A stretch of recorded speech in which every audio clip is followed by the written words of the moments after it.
मित्रों, हाल में संपन्न विधानसभा चुनावों में पूरी तरीके से ध्वस्त होने के बाद और विपक्ष के इस तथाकथित इंडिया गठबंधन के देखी जमाने की यारी बिछड़े सभी बारी बारी की तरह छिन्न भिन्न होने के बाद मुझे लगता है विक्षिप्तता में, बौखलाहट में अब कांग्रेस पार्टी बहुत आपत्तिजनक और अनर्गल बयान देने पर आ गई है। कांग्रेस अध्यक्ष श्री मल्लिकार्जुन खड़गे जी ने जिस प्रकार के आधारहीन और अशांति उत्पन्न करने की आशंका से अनर्गल बयान देने का प्रयास किया है, उसके ऊपर हम यह साफ करना चाहते हैं कि खड़गे जी, हां यह सच है कि भारतीय राजनीति में बहुत सारी चीजों का पटाक्षेप हो रहा है। राजवंशों की सत्ता 1947 में समाप्त हुई थी। अब लोकतंत्र का आवरण ओढ़े हुए जो लोकतांत्रिक राजवंश हैं, उनकी सत्ता को चुनौती मिल रही है और उनको लग रहा है कि आने वाले चुनावों के बाद उनका भविष्य क्या होगा। और यह मैं ऐसे ही नहीं कह रहा हूं। आप उत्तर से दक्षिण तक देखें तो 2019 के लोकसभा चुनावों में देश की प्रबुद्ध जनता ने इंटाइटलमेंट के आधार के ऊपर जो लोग लोकतंत्र के नाम पर राजतंत्र चला रहे थे, चाहे कश्मीर में अब्दुल्ला और मुफ्ती परिवार हो, वो लोग चुनाव हारे, पंजाब में बादल परिवार चुनाव हारा, हरियाणा में हुड्डा परिवार चुनाव हारा, अशोक गहलोत जी का बेटा चुनाव हारा, उत्तर प्रदेश में अखिलेश यादव जी की पत्नी चुनाव हारी, चौधरी अजीत सिंह और उनके बेटे चुनाव हारे, बिहार में लालू प्रसाद यादव जी की बेटी चुनाव हारी, फिर चाहे तेलंगाना में केसीआर जी की बेटी चुनाव हारी हो, अथवा परिवारवाद के सबसे बड़े प्रतीक श्री राहुल गांधी जी चुनाव हारे। तो खड़गे जी, यह सत्य है। जो आपको डर लग रहा है कि इसके बाद ये लोकतांत्रिक राजवंशों के लिए चुनाव का भ्रम जनता के सामने रखकर राजनीति करना संभव नहीं हो पाएगा, क्योंकि अब भारत में वास्तविक लोक सत्ता का प्रादुर्भाव हो गया है।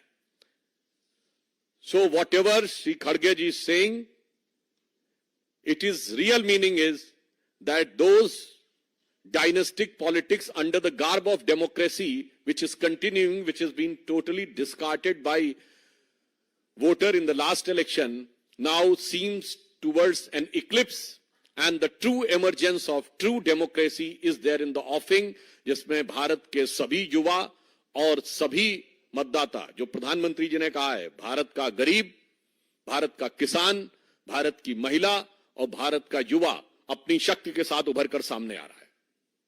वैसे ये लोग जो लोकतंत्र की बात करते हैं, तो मैं याद दिला देना चाहता हूं, कांग्रेस पार्टी के पहले प्रधानमंत्री श्री जवाहरलाल नेहरू 0 वोट पाकर प्रधानमंत्री बने थे। अप्रैल 1946 में कांग्रेस कार्य समिति की बैठक में 16 कांग्रेस कमेटियों में से एक ने पट्टाभी सीतारमैया को और एक ने कृपलानी जी को वोट दिया था, और बाकी सारे के सारे वोट सरदार पटेल को मिले थे और 0 वोट जवाहरलाल नेहरू को मिले थे। और इस बात की, उस घटना के अंदर का point by point, minute by minute reference Kripalani की किताब माई डेज विद गांधी में है, मौलाना आजाद की किताब इंडिया विंस फ्रीडम में है, दुर्गा दत्त की किताब India from Curzon to Nehru and thereafter में है। और जो अंतिम प्रधानमंत्री हुए, हो सकता है कि वो व्यवहारिक दृष्टि से कांग्रेस पार्टी के अंतिम ही प्रधानमंत्री भविष्य के लिए सिद्ध हों, doctor Manmohan Singh, the accidental prime minister, उनको कोट कर रहा हूं। प्रणब मुखर्जी जी की पुस्तक का विमोचन करते समय सोनिया गांधी जी की उपस्थिति में स्वयं डॉक्टर मनमोहन सिंह जी ने कहा कि जब मुझे प्रधानमंत्री बनने के लिए कहा गया तो मैं प्रणब दा के पास गया, मैंने कहा प्रणब दा आप मुझसे अधिक योग्य हैं। डॉक्टर मनमोहन सिंह कहते हैं प्रणब दा आप सबसे अधिक योग्य हैं, मगर मैडम ने मुझे कहा है। लोकतंत्र का अद्भुत स्वरूप है। पहले प्रधानमंत्री से लेके अंतिम प्रधानमंत्री तक, 0 वोट से लेके 0 वोट तक प्रधानमंत्री बनाने वाले लोग आज कहते हैं कि लोकतंत्र हमें समझ में नहीं आता है, और लोकतंत्र के वास्तविक रक्षक वो हैं। फिर मैं कह रहा हूं, भारत के इतिहास में इनके जितने प्रधानमंत्री बने, इंदिरा गांधी जी क्या चुन के आई पहली बार? नहीं, कांग्रेस के अंदरूनी लड़ाई, इंडिकेट सिंडिकेट की लड़ाई में गूंगी गुड़िया के रूप में आई। स्वर्गीय राजीव गांधी जी का चुन के आए? नहीं, इंदिरा जी की दुखद हत्या से उपजी परिस्थितियों के कारण बनाए गए। श्री पीवी नरसिम्हा राव कैसे बने सबको पता है, और डॉक्टर मनमोहन सिंह सबको पता है। तो भारत के राजनीतिक इतिहास में लोकतांत्रिक ढंग से अगर किसी पार्टी के 2 ही प्रधानमंत्री चुन के आए, जो जनता के सामने हमने रखा यह प्रधानमंत्री होना चाहिए और जनता ने चुन के कहा यही प्रधानमंत्री होना चाहिए, एक श्री अटल बिहारी वाजपेयी और एक श्री नरेंद्र मोदी। क्या बात करते हैं।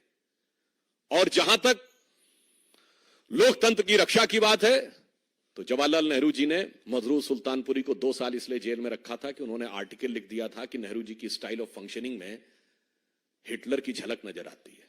और आज हिटलर की मौत कितने क्या क्या बोला जाए, कब्र खुदेगी, कुत्ते की मौत जैसे शब्द बोलकर जलवाए जलाल से जलवा अफरोज हो रहे हैं और कह रहे हैं लोकतंत्र नहीं है। फिर आप देखिए, और इतना ही नहीं, मौलाना आजाद ने अपनी किताब इंडिया विंस फ्रीडम में लिखा है कि नेहरू जी को किसी दूसरे की तारीफ बर्दाश्त नहीं थी अपने सामने। ये वो 40 पेज हैं जो उन्होंने कहा था कि उनकी मृत्यु के 30 साल बाद प्रकाशित किए जाएं, जो 1988 में प्रकाशित हुए थे। आइए साहब, राजीव गांधी जी के जमाने में एक अखबार उनके खिलाफ लिख रहा था तो उसके ऊपर इनकम टैक्स का छापा और बिजली काट दी गई थी। और आज की युवा पीढ़ी को याद रखना चाहिए, राजीव गांधी जी के जमाने में एक पोस्ट एंड टेलीग्राफ एक्ट आया था, जिसमें सरकार को यह अधिकार दिया गया था कि वो जिसकी चाहे चिट्ठी खोलकर पढ़ सकती और आपत्तिजनक बात लिखे तो कार्रवाई भी हो सकती। जैसे आप कल्पना करिए कि सरकार आज आपके सारे कम्युनिकेशन पढ़े और पढ़कर केवल उसी के आधार पर कार्रवाई कर सके। वो तो ज्ञानी जैल सिंह जी ने उसे पास नहीं होने दिया था। पीवी नरसिम्हा राव, अभी मैं इंदिरा जी की बात नहीं कर रहा हूं, पीवी नरसिम्हा राव, भारत की एकमात्र सरकार जो पैसा लेकर अपने को विश्वास मत प्राप्त किया, यह कोर्ट में साबित हुआ। 1994 झारखंड मुक्ति मोर्चा रिश्वत कांड, झारखंड मुक्ति मोर्चा के 3 सांसदों ने पैसे लिए 1-1 करोड़ और बैंक अकाउंट्स में बरामद हो गए वो पैसे। वैसे आज भी बरामद हो रहे हैं, बहुत थोड़े से बरामद हुए हैं, अभी तो 36 लाख बरामद हुए हैं, 2 ठो BMW बरामद हुई हैं। पर सोचिए कि इनकी फितरत तो कितनी पुरानी है कांग्रेस साथ गठबंधन। एकमात्र प्रधानमंत्री जो उसके बाद भ्रष्टाचार के आरोपों में अदालत की चौखट पे खड़े हुए। और उसके बाद जब सोनिया गांधी जी की छत्र छाया में मनमोहन सिंह जी की सरकार चली, तब तो हिंदू आतंकवाद जैसे शब्दों का प्रयोग करके बगैर चार्जशीट फ्रेम किए हुए लोगों को बरसों बरस जेल में रखा गया, उनके साथ अमानवीय व्यवहार किया गया, महिला कैदियों के साथ किस किस प्रकार की घटनाएं की गई वो सबको पता है। और इसके उपरांत जो लोकतंत्र की बात करते हैं, अब अगर इंदिरा जी की बात की जाए, जिस समय लोकतंत्र वास्तविकता में खत्म हुआ था, आज की पीढ़ी जो हमारी जनरेशन के भी लोग हैं उनको भी नहीं मेमोरी है, इसलिए भारत की 3/4 जनसंख्या को नहीं पता है। क्या आपको पता है कि एक बार लोकसभा का कार्यकाल बढ़ा दिया गया था, ये 5 साल से बढ़कर 6 साल। यस, इंदिरा गांधी जी के समय में इमरजेंसी में। आपको पता है कि मूल अधिकार समाप्त कर दिए गए थे। और मैं याद दिलाना चाहता हूं कि लालू प्रसाद यादव जी की बेटी का नाम मीसा है। वो क्यों है? MISA एक एक्ट था, maintenance of internal security act during emergency, जिसमें अगर किसी को जेल में डाल दिया जाए तो वो जमानत के लिए अर्जी नहीं दे सकता था, वो कोर्ट नहीं जा सकता था। एक बार जेल में गए तो अंदर, न वकील, न अपील, न दलील, अंदर। और उन्होंने उस समय संकल्प लिया था कि कांग्रेस को मैं उखाड़ फेंकूंगा, इसलिए अपनी पुत्री का नाम मीसा रख रहा हूं ताकि जब भी पुत्री का नाम पुकारूंगा तो याद आएगा। और आज कहां से कहां पहुंच गए वो सबको दिखाई पड़ रहा है। अब मैं याद दिलाना चाहता हूं, ये जिस प्रकार की चीजें थी, आज मैं याद दिलाना चाहता हूं कांग्रेस पार्टी को, क्या कोई ऐसा भी व्यक्ति है जो कांग्रेस पार्टी का सांसद रहने के बाद 1 साल के गैप के बाद सुप्रीम कोर्ट का जज बन जाए? जस्टिस बहरुल इस्लाम, असम हाई कोर्ट के जज, पहले जज रहे, फिर कांग्रेस के टिकट पर लोकसभा का चुनाव, फिर चुनाव नहीं हुआ तो राज्यसभा में आए, फिर राज्यसभा से हटने के बाद 1 साल के गैप के बाद सुप्रीम कोर्ट के जज बन गए। 3 जजेस को सुपरसीड किया गया, वो तो एक अलग बात है।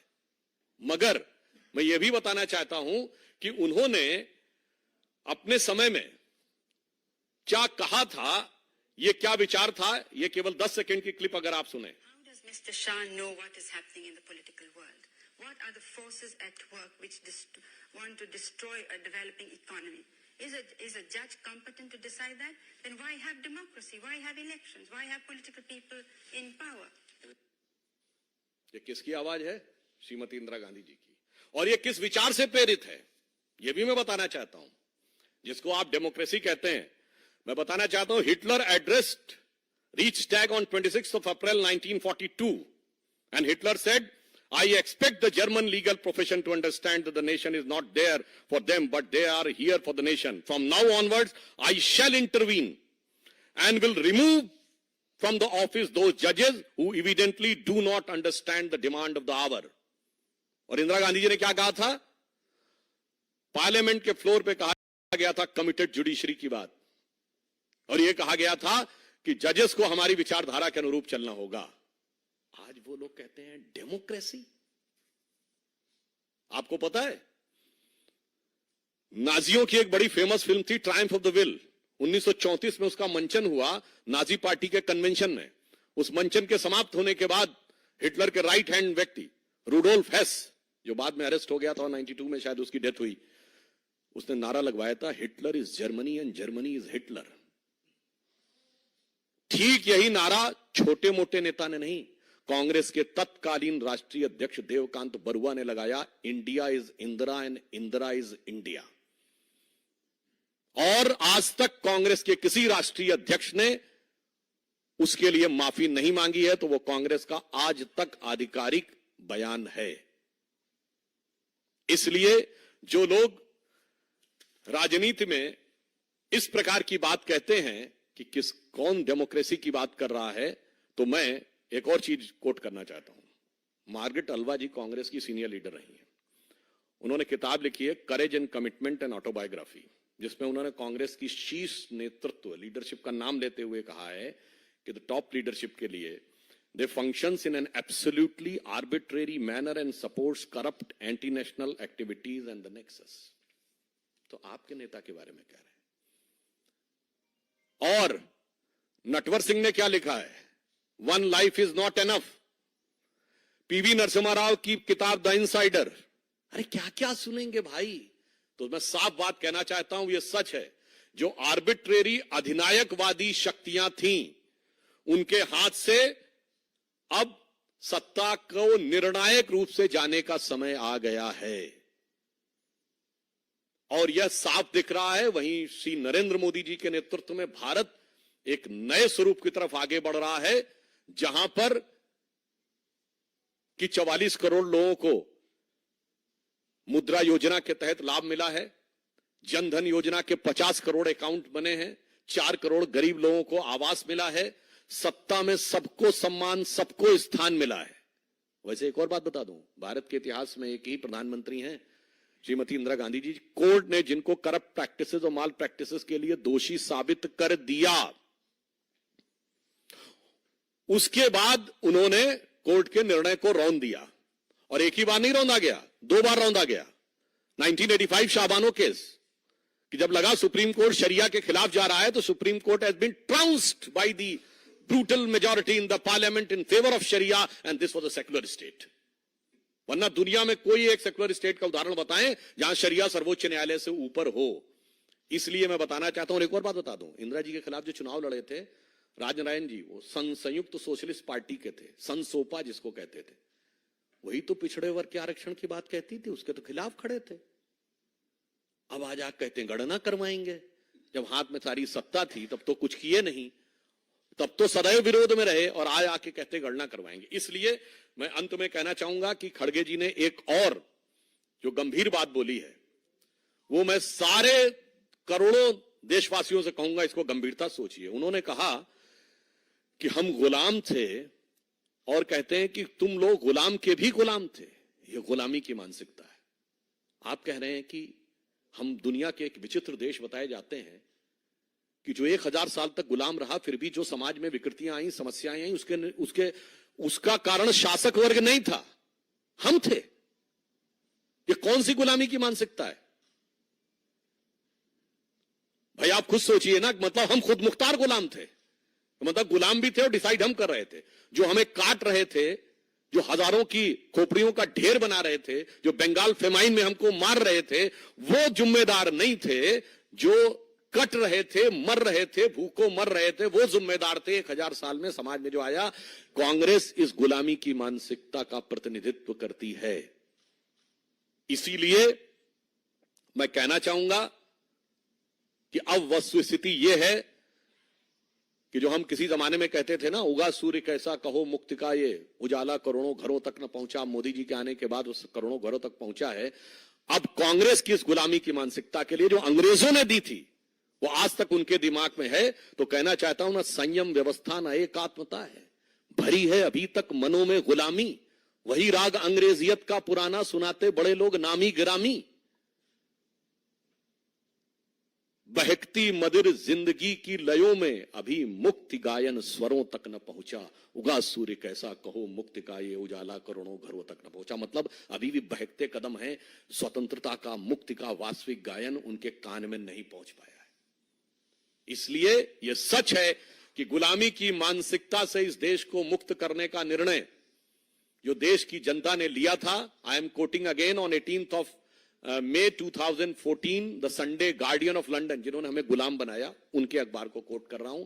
उन्होंने लिखा था कि 16th of May 2014, जिस दिन मोदी जी के नेतृत्व हमें स्पष्ट बहुमत की सरकार मिली, should be known as a day of second independence in India, and the शीर्षक था it was second tryst with India's destiny. क्योंकि उन्होंने कहा कि लंबे समय तक स्वतंत्रता के बाद उस विचार का शासन रहा जो ब्रिटिश कॉलोनियल लीगेसी को रिप्रेजेंट करता था। पहली बार एक ऐसे हाथ में एब्सोल्यूट पावर आई है, अटल जी के समय में एब्सोल्यूट पावर नहीं थी, एब्सोल्यूट पावर आई है जिसका इंसेप्शन एंड इंस्पिरेशन यानी उत्पत्ति और प्रेरणा में ब्रिटिश कॉलोनियल लीगेसी से कोई लेना देना नहीं है, जो पूर्णता भारतीय है। इसलिए ये कांग्रेस और कांग्रेस गोत्र के जितने दल हैं, उन सब के लिए भविष्य निश्चित रूप से निर्णायक अवसान की तरफ बढ़ रहा है, और उसी कारण वो भयाक्रांत होकर इस प्रकार की अनर्गल बातें कर रहे हैं।